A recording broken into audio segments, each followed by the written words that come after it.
Δεν ξέρω τι να παίξω στα παιδιά, στην αγορά, στο λαύριο. Είμαι μεγάλος με τυράντες και γυαλιά κι όλο φοβάμαι το αύριο. Πώς να κρυφτείς απ' τα παιδιά,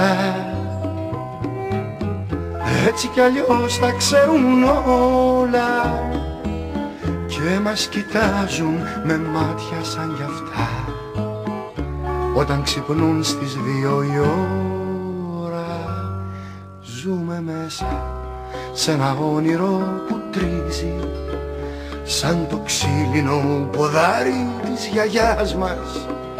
Μα ο χρόνος, ο αληθινός, σαν μικρό παιδί είναι εξορίστος. Μα ο χρόνος, ο αληθινός, είναι ο γιος μας, ο μεγάλος και ο μικρός. Δεν ξέρω τι να παίξω στα παιδιά, μα ούτε και στους μεγάλους.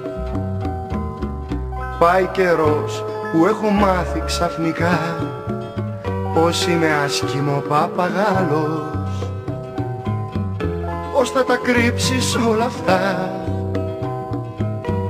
έτσι κι αλλιώς τα ξέρουν όλοι και σε κοιτάζουν με μάτια σαν κι αυτά όταν γυρνάς μέσα στην πόλη. Ζούμε μέσα σε ένα όνειρο που τρίζει σαν το ξύλινο ποδάρι της γιαγιάς μας. Μα ο χρόνος, ο αληθινός, σαν μικρό παιδί είναι εξορίστος. Μα ο χρόνος, ο αληθινός, είναι ο γιος μας, ο μεγάλος και ο μικρός.